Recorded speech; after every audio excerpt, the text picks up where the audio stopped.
I really like Star Trek. I jump back and forth between shows, between episodes, between seasons, and I stumbled across 2 episodes that made me think of each other in ways that I find quite interesting.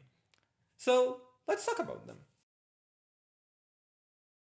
Sub Rosa is one of the most infamous Star Trek The Next Generation episodes. Coming extremely late in the run of the show, it seems oddly off to many viewers. Overly silly, weirdly misplaced, and extremely problematic. And I'm here to say, I love Sub Rosa.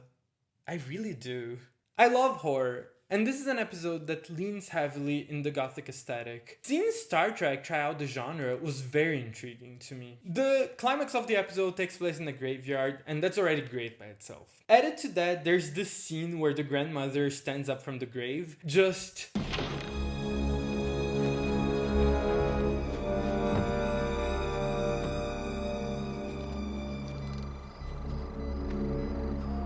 I am reading definite signs of anaphasic energy in her body. It appears to extend to the cellular level.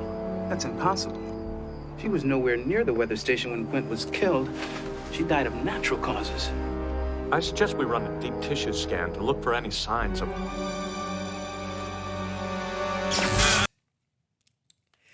Just looking at this doesn't make you understand immediately why I love it so much. I don't even know what to say. I don't know how to explain to you that this is perfect, because it just is obviously perfect. Beverly, it's all right. I also love Ned, the creepy groundskeeper. He's just perfect in his spookiness. This is inarguably a Beverly Crusher episode, but I want to start by addressing Deanna Troy's role in it. Troy is a character who has been widely mishandled by incompetent creators for most of the run of The Next Generation. Here in Sub Rosa, she's good. She could and should have been more instrumental in the conclusion of the story, but she's a big part of the emotional anchor for Beverly in this one. The relationship between these two isn't something that we get to see very often in the show, and episodes like this make us see that there's something there that could have been better explored. Deanna also has one of my favorite dialogue moments, which, to be fair, whenever she's well written, she often does. Near the middle of the episode, she tells Beverly that she and Ronan are actually clinging to each other as a way to cope with the loss of her grandmother. That moment was really almost as if Deanna Troi had come out, looked directly at the screen and said, "Ghost stories are actually about grief. Don't forget that." And when we look at Sub Rosa as a story about generational grief and learning to let things go, and in the case of the ghost, not knowing how to and clinging to the past and not letting the past die, it becomes a lot more profound than the surface level campiness would initially suggest. Okay, I've avoided the topic long enough. The main issue that people have with this episode, the story centers around a ghost sexually assaulting a woman. If you followed my channel for a moment, you know that I have a contentious relationship with sexual violence in media. I feel like I've seen way too much of it, that I don't want to see it ever again in my life, but also I can't seem to stop gravitating towards stuff that includes it. The creators of Sub Rosa don't seem to fully understand the gravity of the situation that they are depicting. However, they still frame the whole thing that Ronan commits against Beverly as very clearly wrong, which to me means one of two things. Number one, the creators realize just how serious the violation that he is committing is, but they decide to portray it in a pretty unique way that doesn't center around the trauma that Beverly is facing. Or number two, they consider that what Ronan is doing is some type of minor violation, which, to be clear, it is not, but they still think that even something that isn't the highest degree of violation is still fully morally unjustifiable. This is a nuance that I think matters. Whether or not depictions of sexual assault should exist in a family show like Star Trek is its own thing. And we're not going to get into that. For the purposes of this video, we are just going to accept this episode exists as is, let's talk about it. But even if the creators didn't tackle everything perfectly sensitively around this issue, I still think that it would be difficult to say that this is a mistreatment of the character of Beverly, precisely because of the nuance I just mentioned. Honestly, if we're going to talk about problematic aspects of Sub Rosa, I think that this line is a lot worse. Tell me, Governor, I'm curious. You're obviously not Scots yourself. Nowadays, it's very easy to recognize this as a racist microaggression because Picard is only saying it because of the way that this alien looks. To add insult to injury, we later even find out that the alien went to Scotland as a child, so he could actually very well have been born in Scotland. Back to Beverly. This is a good Beverly Crusher episode. 6 episodes before Sub Rosa, we have Attached, which is a stellar episode centering around the relationship between Beverly and Picard. The climax of Sub Rosa is Picard intervening between Ronan and Beverly. We get a few dialogue moments between the two that really feels like a continuation from Attached, and I'm actually really glad to get that. Anyway, do you remember how I said that Deanna should have been more present in the climax of the episode? Well, even that is really forgivable once we remember how important Picard and Beverly's relationship is for the overall show. Furthermore, the very final scene is between Beverly and Deanna. And okay, this is going to sound like a reach for a lot of people, but the way that Deanna looks at Beverly and like the fact that she has a somber look in the very final moments where Beverly is telling her about the ghost, I actually read that moment as Deanna understanding that the thing that Beverly has just experienced is possibly a traumatic thing. That would corroborate my theory from before that the creators actually do know what they are depicting and they just decided to do it in a unique way. Listen, I'm not here trying to convince anyone that Sub Rosa is secretly the best episode from Star Trek The Next Generation and everyone's been wrong all along, but Sub Rosa is secretly the best episode from Star Trek The Next Generation and everyone has been wrong all along. The other episode that I wanted to talk about, it's a Voyager episode, and I'm going to I actually don't know that much about Voyager, but thankfully, one of my drag children, Morgæn Wood Callisto, is a big Voyager fan and is the person who directed me towards this episode. So I am bringing her in to talk about Someone to Watch Over Me. Morgæn! Part 2, Someone to Watch Over Me. So this episode. When I look back at some of my favorite episodes of Voyager, this one stood out. Why exactly? I remember it having some nice character moments with Seven and the Doctor, who are absolutely my favorite characters in this series, and I would definitely watch a spin-off show of just the two of them gallivanting around the galaxy on adventures. Also, it has the holodeck. That's always fun, right? Wrong. I'm not exactly here to defend this episode, but I don't think it's a bad episode per se in terms of structure, directing, music, costuming, makeup. Yeah, okay, maybe now I'm just grabbing at straws. The dialogue is horrible, the heteronormativity and the sexism is unbearable, the character choices, with the exception of Seven, are just no. And the overall grossness of two men making a bet about a woman's ability to have a successful first date, whatever that means. I actually remember feeling sorry for the Doctor at the end of this episode when he realized, or maybe assumed, that his feelings for Seven are not reciprocated. That was back when I first watched it, and now I feel kind of icky about it. Sorry. Don't cancel me. I'm here to make amends. Besides the whole problematic scenario of Paris and the Doctor making a bet around Seven, for which I mostly blame Paris, to be honest, the way that the episode, through the Doctor's lessons to Seven, frame her forcefulness as a problem in the first place is actually rather troubling. This is exactly one of the characteristics that makes Seven so likable and different, and actually a great foil for her Starfleet colleagues. Her no-nonsense attitude is exactly what makes me like her, and the fact that she openly states, "I dislike irrelevant conversations," makes her, in my eyes at least, the exact thing that so many of us wish we could be, but feel that we don't have permission. To be direct. Her telling Kim, "You're not one of the candidates, Ensign," when searching for potential crewmates that she could ask out on her first date, though rather a small moment, is actually another nice example of how she can tell people things without sugarcoating. It's very easy to imagine, at least it is for me, the writers having any number of other female characters in this exact position, making an excuse for why Harry isn't on their shortlist for dates. I mean, imagine Kes in this same situation, or even Beverly Crusher. Isn't Seven's efficiency in communication something that we all wish we could invoke sometimes? Well, maybe not exactly with the results that she always gets, but in those moments when she does use her forcefulness to respond in actually quite a proportionate way to situations like that with the ambassador. Move your hand or I will remove your arm. Her response to finding out about Paris and the Doctor's wager is actually perfectly stated, and to be honest, not even that rude, it's just a fact. Besides, really, her lines are the only ones I want to quote from this episode. Clearly I am not the only one who requires social lessons. Clearly, I'm not the one who requires social lessons. And then later, the Doctor's no-apology. I can see how you might have felt manipulated, but I assure you that was never my intention. While I think it tries to approximate remorse, it really just sidesteps blame altogether and makes her seem like the unreasonable one, when in fact it was him. No, Doctor, we expect more of you. Also, what exactly is the purpose of this whole "can I buy you a drink" in the holodeck roleplay? Did the writers just forget that money doesn't exist in the 24th Century Federation? I guess so, along with how to portray equitable relationships between adults. To be honest, perhaps that's giving them too much credit. I doubt they even knew in the first place.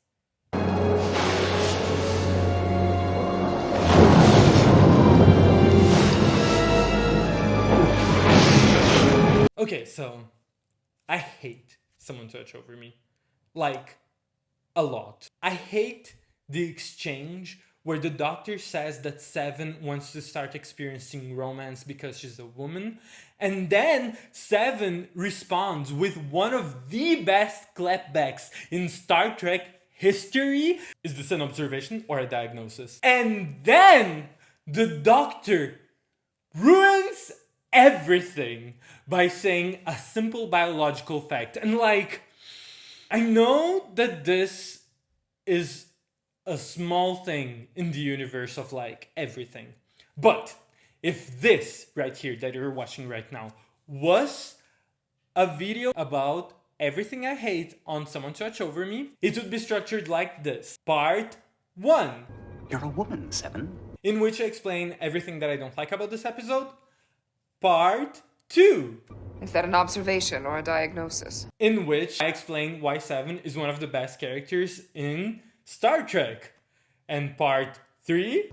A simple biological fact. In which I explain why the episode is ultimately ruined, because instead of being a Seven episode, it's actually a Doctor episode, and yeah, everything falls apart. Like, all the good that this episode could have had is squandered. It's terrible. Alas, this is not a video about everything I hate in Someone to Watch Over Me. I'm starting this segment with this to acknowledge that I have a bias. A massive bias. I might, in fact, be the most biased person ever to be comparing these two episodes. But watching them back to back, I realized something. These are two episodes that get criticism of the problematic variety. Specifically, that they are sexist depictions of otherwise very interesting female characters. With that in mind, I looked at the two episodes and I started looking for parallels, and I found a lot of them. I decided to actually contrast them back to back. And okay, listen. This has not all been a very clever misdirect where in the ending we're going to conclude something completely different than you expected.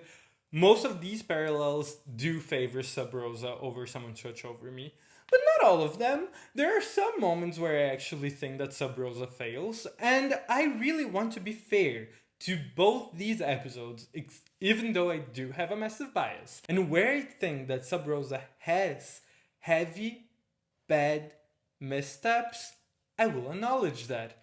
And wherever I think that there's something good about Someone to what? I can't. I actually cannot be fair to Someone to Watch Over Me. I hate it too much. Morgæn!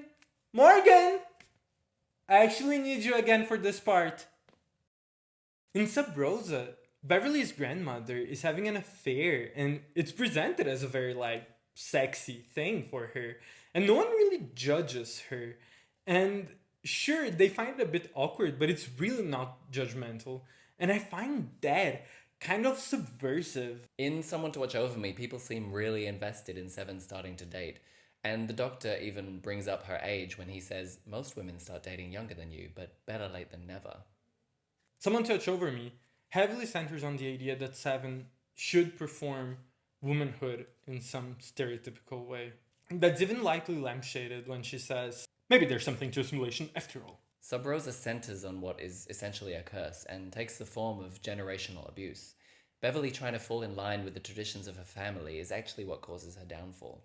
Beverly is the one who decides to go back to her grandmother's house. She's the one who talks to Ned, the creepy groundskeeper, and therefore she's the one who starts learning and starts wanting to learn more about the history of her grandmother and the house. And she's the one who learns about the ghost. Everything that happens is motivated by Beverly's actions. And of course, this leads to her being possessed, which indeed removes her agency. Partially because even while she is possessed, when Picard is attacked, she has enough willpower to go and save him anyway. She's also ultimately the person who actually defeats Ronan. In Someone to Watch Over Me, Seven doesn't just decide to start dating. She expresses a mild interest in it, and then suddenly everyone is suggesting that she really dive headfirst. Even Janeway is telling her to do it, which is pretty out of character for her, in my opinion. And then the Doctor has to insist on it multiple times before she actually considers doing it. For most of the episode, it either feels like she's being pushed around or treated like a child. Her decisions certainly play a role in the episode, and in fact, her reaction to the bet is pivotal to the resolution of the episode. But all the while, her colleagues seem to consider her forcefulness also to be a big issue. Romance is usually targeted at women, but it's not an episode about women at all, is it? Seven gets more and more sidelined as the episode progresses, to the point where by the end, it's inarguably a Doctor episode. His feelings for her are explored, they matter, and they are important for the plot. Her feelings for him aren't even an afterthought. Sub Rosa doesn't really feel like a women's episode because we're so used to assuming that gothic and horror are genres for men. Indeed, to the extent that there's a lot of talk about the female gothic as though it were a separate thing altogether. One of the earlier moments of the episode is a conversation between Deanna and Beverly, where Beverly is talking about how her grandmother used to tell her ghost stories as a child, which is an example of how this episode is centered around women. Beverly's agency in Sub Rosa is actually more removed at points, though. Not only because when she gets possessed, which I already touched on a little bit, but also in the first violation that Ronan commits. He touches her in her sleep, and that's just one of the most powerless moments that he could have found her in. Seven ends up lacking agency, and the fact that we even get a holographic version of her in the last 5 minutes of the episode is emblematic of how her character doesn't really even matter anymore at this point. Seven's transformation for her first date really feels frustrating to me because it's just so out of place to see her just getting a makeover. Why? Why did we need this episode?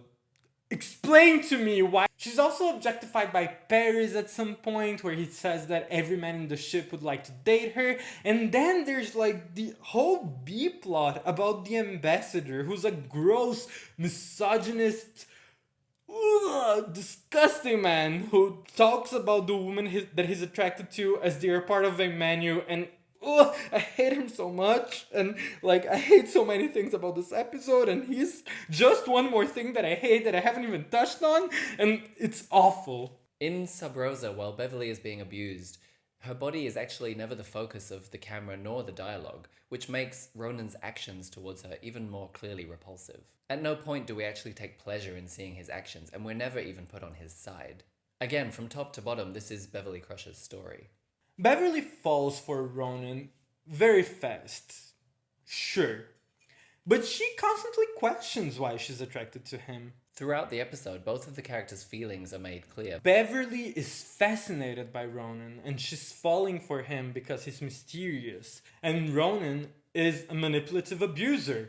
Bad, but we understand the character. On the other side, And in Someone to Watch Over Me, even though we're building on a pre-existing relationship, the moment when the Doctor realizes that he falls in love with Seven while they're singing feels incredibly contrived and forced. and more importantly, we never get to see how Seven feels for the Doctor. We only get to understand the Doctor's feelings. Near the end of Sub Rosa, when Jean-Luc confronts Ronan, Beverly says, "Jealousy doesn't suit you, Jean-Luc," which is such a good line that shows a level of emotional maturity that we rarely get to see on Star Trek in interpersonal relationships. But as soon as Ronan attacks Jean-Luc, Beverly's attraction to him becomes completely irrelevant and she jumps in to save her friend, even though Ronan is still mind-controlling her. Throughout the episode, friendships are given almost equal weight to romantic love, and we even get to end with a heartfelt conversation between Diana and Beverly. Constantly, this episode goes out of its way to contrast the abuse that she's enduring with these positive relationships that she has in her life. Oh god. Oh no! I lost one of my implants. In Someone to Watch Over Me, the Tinder scene is incredibly awkward and maybe off-putting to modern viewers, but it's actually really in line with how Seven would go about picking out a date. She's very methodical in that way. Seven upgrading the Doctor's tricorder near the end of the episode is actually a really sweet moment, and if we had seen this episode from her point of view, this would have been shown as a real act of love. And it probably took a lot of her to do something so sweet. If the episode has centered on her feelings at all, we would get to see her process of like coming to the decision of making this gesture for the Doctor. But we never get to see that, because by this point the episode has completely shifted into the Doctor's point of view. And a moment that should have been the most emotionally important moment of Seven's growth is instead presented as a consolation prize for the Doctor not having gotten what he wanted, which I hate it so much. This episode clearly touches on the friend zone, as that's how the two characters' relationships is framed as ending.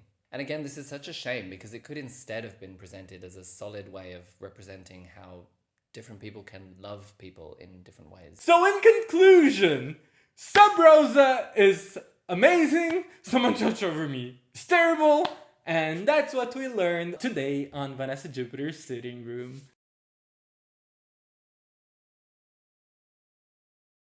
So hi, thank you so much for watching. This is our first collaboration. This is Morgæn, she's my drag daughter. We live in Berlin together, so like collaborating together was easy. Honestly, I can't believe it's taken us this long to collaborate on a YouTube video. In case you don't know, Morgæn also has a YouTube channel where we also did a video that is up right now of both of us reacting to special moments of the characters. Yeah. Do you want to talk a little bit about your channel? So I post new videos every single week. I actually have a customized URL on YouTube because I have more than 100 subscribers. Hello. Congratulations. Actually, so it's this way. Yes. Otherwise, please let's work on the symmetry. Or I can come a little bit closer to you as well. I think that this is more symmetric. Is it not? Okay, let's continue. Sorry. So I actually have a customized URL now on YouTube since I have more than 100 subscribers. Oh wow. Hello. Yeah. Yes. So it's youtube.com/MorgænWood86. The year I was born. So go subscribe, go follow me, and check out the video that we made together of us reacting to Beverly and Seven moments. Yeah, it might give you a little bit of context for this one in case you don't know that much about Star Trek, and also give you a little bit more context of who we are as well. Yeah. We actually met because of Star Trek. Like we watched Star Trek together every other week, and for a while now we have just gotten used to talking about specific episodes, and the way that we analyze the episodes has very much bounced off each other, and we learned to talk about media and Star Trek in specific together in many ways. Yeah. So, and I wasn't even doing drag when we first met. So the fact that these two things have come together is just I'm here for it. But also this is why I am her mother. It's because I was the motivator. I mean, one of the motivators, I guess, in pushing her to do drag and pushing her in general in many ways. Sometimes I feel. No? Pushing me to my limits. Yeah, I hope so. Thank you for watching. This was really fun to do, and I hope you enjoyed it. Tell us what you think down in the comments. We'd love to hear from you. Like, Share. subscribe, Tag us in your Instagram stories. quote us on your dissertation thesis. Follow us on Instagram, follow us on... you don't use Twitter that much? I don't use Instagram that much, so... I use TikTok. TikTok! Follow her on TikTok! I have no idea what the kids are doing these days. Me neither. So, yeah, and we'll see you next... I will see you next time on this channel, and you'll see Morgæn next week, actually. She posts way too regularly. I can't handle this. So, bye. Love, Vanessa Júpiter.